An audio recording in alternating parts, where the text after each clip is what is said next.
Here we go. It's the Pompey Pod with Mike and Dan, and we're at the Euros. Dan, the Euros is underway. It is how many games in we now? About 7, 8? 7. Don't know, as we speak, seven. As we record, it's half time at the France against Austria game. So that's how far we are in. 7. And it's 7. Is this the 7th? Is it? Yeah, cool. Yeah. It's all right so far. It's more than that, isn't it? It's more than that. It must be the 10th game. 3 yes, games a day, yeah. Saturday, Sunday, Monday. This is the 3rd one on game. Friday. And one on Friday. 10th game. It's important, that. Yeah. It's important that we know that. Yeah, I'm glad we nailed that. Yeah. Glad we nailed it. So England played last night. We're going to talk about that. Then we're going to do our little score prediction, see how we're getting on so far with that. I can tell you now, it's not going well. And that's about it. We're going to be nice and quick in and out. Main focus is England's game against Serbia. A lot of talk about it already. What did you think, Dan? What did I think? What did you think? Yeah, well, it was 3 points, wasn't it? It was 3 points. Yes. Let's just say, yeah. First game syndrome, I think. First game of the tournament syndrome. Looked like it was going to be all right, didn't it, to start off with? Yeah, it started really well, I thought. Yeah. But then I did think, sort of at half-time, that there's always that fine line with the England games that if we hadn't have scored, and that might sound silly, that if we hadn't have scored, would you still feel that first half was as good as it was? Because you think, yeah, we're doing well with lots of possession and we're knocking the ball around, but we didn't actually create too much. And if we'd gone in at 0-0, so if Bellingham hadn't scored, would we be saying, oh, that was a really good half, we've done really well there? Or would we be saying, oh, that was boring, we hadn't actually created hardly anything? Yeah. And we've kept the ball. I think we'd be saying we didn't capitalise on when we were on top and therefore we could get punished. So I thought the first 20 minutes we were really, really good. Yeah. And I thought Saka was getting past that massive number 3 with relative ease, wasn't he? But like you say, not really creating too much. But it was a good goal. I thought it did well. Good, persevered for the goal. It was good. I just think with that amount of possession for the first sort of 15, 20 minutes, it looked like we were going to carry on doing that, and that's just going to pull them apart. They're going to get tired just chasing the ball. And once we do get 1 goal, we'll get 2 or 3. Yeah. But it never sort of happened, did it, after the goal? But yeah, it was a good goal, Good finish. So why do you think that is? Because I actually looked, I was watching it with my son and I said, what do you reckon the possession stats are? And I looked at it on BBC and it was 83-17 after 25 minutes.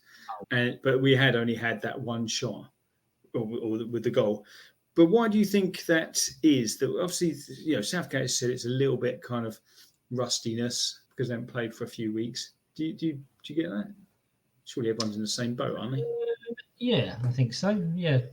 They've all played the season. They've had 2 or 3 friendlies. I'm sure they don't just turn up at the tournament and start playing, do they? I'm sure they have training or something. They do training and matches. I've not played football for 2 weeks.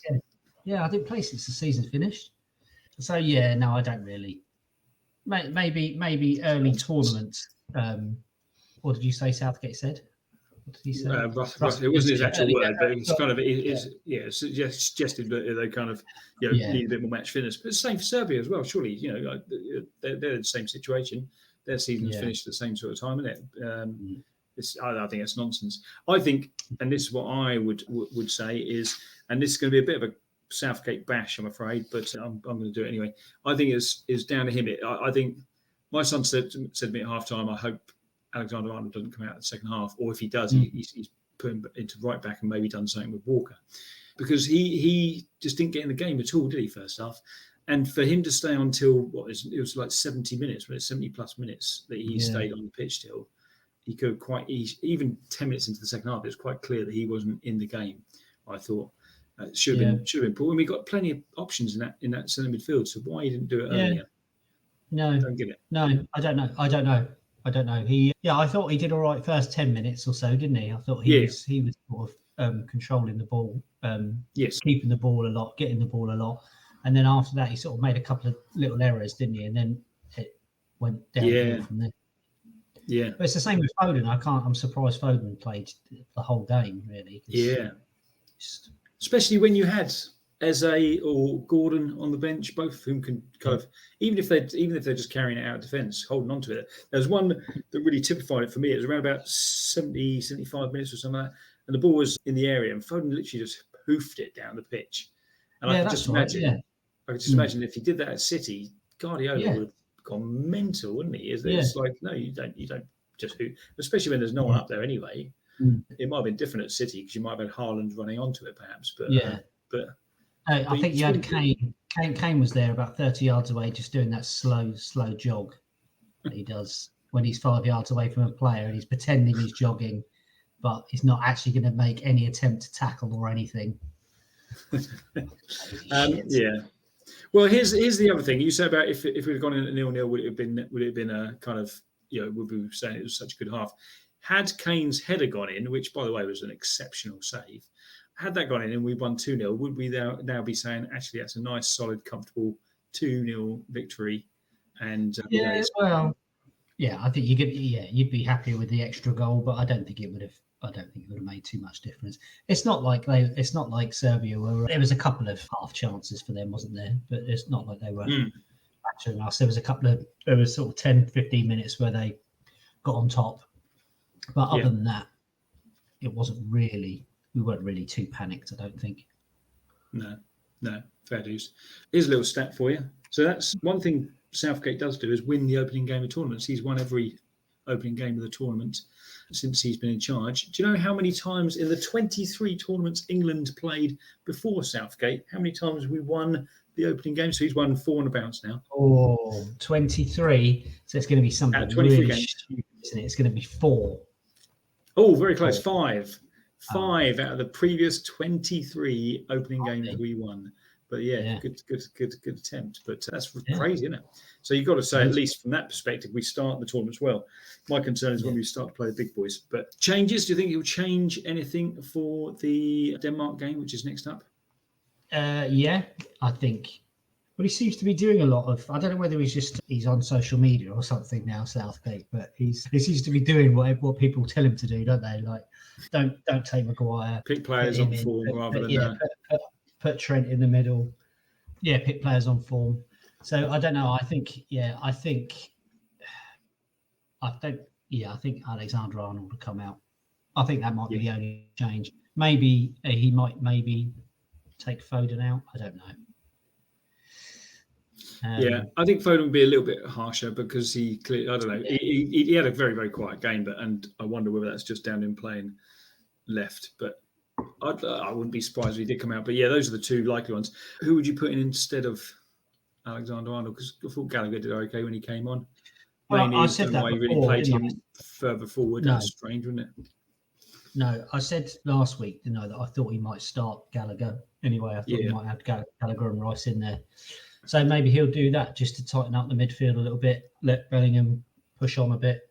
I don't know because Gallagher, like you say, Gallagher did all right. I thought that was we moaned at Southgate quite a lot, but I thought that wasn't a bad substitution. Him coming on, just breaking up the play, winning balls, winning tackles, getting stuck in. So I wouldn't be surprised if he puts him in to go a little bit more defensive. Yeah. You? Yeah, no, I do the same. I think Gallagher's probably the best option in there, and he's shown with Chelsea he can be quite disciplined in a more defensive sort of midfield role. Obviously, generally his game has more been, I wouldn't say box to box, but he's generally been more of an attacking midfielder, wasn't he? Previously when he was with Chelsea and also at Palace. But I thought he's been quite disciplined with Chelsea of late. And part of the reason why they've had better form towards the end of the season. So I would go with him. And he also seemed, what I seem to get from Gallagher is he seems to be one of those players who's pretty chuffed just to be included, isn't he? Yeah. And so I think he'll give, a little bit like Bowen when he came on, they'll both give 100%. They may not necessarily be the best players in the world, but they will give 100% to the team, which I don't necessarily get, and this is going to sound harsh, but don't necessarily get that from Alexander-Arnold. No. That impression. Right. So I'm going to give you some names. Let me know what you thought of their game. So let's start with Kane. We've already mentioned him. Do you want one word answers? Oh, as many as you like. You can go one word if that covers it. Yeah,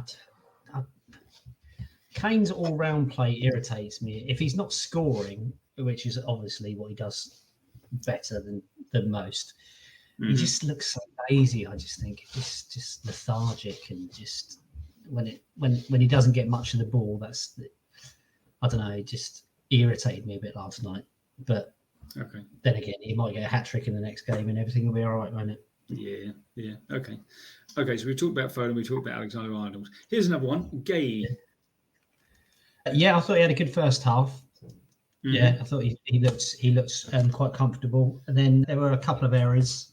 That's possibly put down to, well, say first game nerves, but then his second half wasn't as good as his first half. So, which is when you expect him to have a lot more pressure on us from there. Yeah, but I thought he did all right. I mean, the defense is a bit of a worry still, I think, anyway. I just don't feel very confident with them at all. Okay, sticking with the defence then. Trippier. We'll do one more. Trippier? Yeah, it was all right. It was okay. Okay, I thought. Just Okay, finally then, Bellingham. Jude Bellingham. Yeah, just different class, isn't he, really? I just thought every time he got the ball, just those little bits of skill just to get away from a man, even when a man is tight to him. Just a good footwork.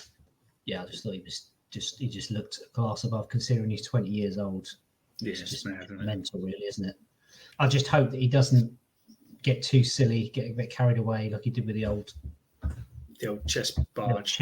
Yeah, which you can understand, because he was getting fouled. I think he got fouled sort of 5 or 6 times in a row when he got the ball, didn't he? He was just getting fouled, getting those little niggles, which is exactly what you would do if you were playing against him, just to wind him up. Just hope he doesn't rise to it. Everyone's going to do it to him, aren't they? Everyone's going to do it, and obviously Serbia were a bunch of big lads, weren't they? Their average height of their team last night was 6'2", average height. That's mental, isn't it? And that was including one of their players is 5'7", so obviously a pretty big team. But I thought it was just. I thought it was quite typical. Did you see the volley that they kept showing it? That is the volley pass he did, and I think there's a lot about his game that is very Zidane-esque, and I thought that was very much a Zidane type pass, wasn't it? Taking it on just the technique and everything. But he is quality, and he is key. I think he's absolutely key. Okay. Right, but here's a start, and that's the main thing. We've started the tournament with a win. On to Denmark, who looked okay, I thought, against Slovenia. Better than I thought they might be. They kind of worked hard. I think key for us, I think their left back looked pony, I thought, Denmark. So, I'd be getting Saka travelling at him on a regular basis. But that's on Thursday. Do you think we'll win that? Well, I originally had us down for a draw, so sticking with that. But I'll stick with the draw. Yeah, I'll stick with the draw. Okay. Yeah. Okay. Well, speaking of score predictions, last time round we predicted the scores of 3 games. One was the Germany-Scotland. You had 2-0. No, I had 2-0. You had 2-1. Yeah. Obviously, we now know it was 5-1. Just very briefly, it's difficult to tell how good Germany were in that game, because Scotland were absolutely atrocious, weren't they? Well, yeah. I mean, a lot of people said to me, "Oh, Germany look class." Yeah, I thought they did look good, but they were as good as Scotland were. Dreadful, weren't they? Yeah, they were just like played like a pub team. No fight. There's no anything, was there? There's no. You at least expected Scotland to come out, and I thought maybe having a little bit of quality in their midfield, McGinn and McTominay and the other fellow who I forget was the other decent-ish midfielder. But there was just nothing at all. There was nothing about their game, and then the only bit of fight they had was the horrendous challenge on Gundogan, which was, why are you doing that, you nutcase? It's just like a 2-foot challenge, 8 yards now. What are you playing? Lost his head. Anyway, 5-1. So we both get 1 point for that. Bit downhill from there, though. So Hungary 1, Switzerland 1 is what you had, and you had 1-0. I had 1-1. Sorry, got it round the wrong way. Yeah, it was actually 3-1 Switzerland. So both of us get no points for that. For Switzerland actually looks pretty decent, actually. And I had Slovenia 1, Denmark 0. You had 2-0 to Denmark. Obviously, it ended 1-1. So no points there. Let's try our hand at these 3 games, Dan. Spain, Italy first up. That's this week. These are all this week, actually. I said that. Spain, I did all my thinking before the first game night. So, do you want me to stick with my? I'll stick with my original predictions. There you go. You want to win this competition, don't you? You want to change it up. Yeah, I do. I do actually really want to win this. So what we got? Spain, Italy. Spain, Italy. Yes. Oh, I've got a really exciting one for this. Go on. 1-1. 1-1. There it is. Yeah. I'm going to go. I'm actually going to go. Spain, aren't you? I'm going to go for a Spain win. I'm going to go 3-1 Spain. Yeah. Because I wasn't impressed with Italy at all in their game against Albania. And Albania could have nicked a draw from that, I thought. Okay, next up. Netherlands against France. Netherlands. Dan, what are you thinking there? This is exciting. This game of the tournament so far, this was 2-2. 2-2 this one. Yeah. Oh, man. I'm going to go. I thought Netherlands looked good, but I thought they missed so many chances in their last game. They could quite easily have lost that game just because Depay, around the, lovely touches, but then get him in front of goal. He's not a finisher, is he? So I'm going to go. Yeah, he was wearing a lovely headband, wasn't he? Nice headband, yeah. I'm going to go 2-1 for France. 2-1 France. Yeah. And then finally we've got Turkey, Portugal. Oh, it's another. We haven't seen either of these teams yet. Another goal fest. This one is Turkey 1, Portugal 3. Oh, okay. Is it? Yeah, Turkey 1, Portugal 3. Turkey 1, Portugal 3. I'm going to go with 1. Oh, no, I'm going to go 0-2 Portugal to win. It's good to see there you go. Your predictions before the thing. You're not just tapping them in as we go. I'm noting down both our scores here. On my actual score predictor, which I was telling you about beforehand, I didn't. I'm not looking at those because I had Turkey 3-1 to lose, France 3-2 against the Netherlands in that one, and there was the other game, Italy Spain. I've got as a 2-1. Oh, 2-1 win. Yeah, that's pretty much what I said. So there you go. So it's 1-1 in that little thing. What are your scores? What do you think of those 3 games? Spain, Italy, Netherlands, France, Turkey, Portugal. Put your scores in the comments. Play along with me and Dan. Let's see how we do over the next couple of weeks. That's about it for the Pompey Pod this week. We'll be back next week. England would be 2 games in by that stage. They would have played Denmark. I think we'd have a pretty good indication as to who's going to win groups by that stage, shouldn't we? Don't forget to like, subscribe, and share, and all those things. I mean, you've got a chance to win a Portsmouth shirt as well. If you can get us up to 500 subscribers on YouTube, we're going to give away a Portsmouth shirt for next season. Next season's 24-25 shirt for one of our subscribers. So get subscribing, people. That's it. Bye. There you go. See ya.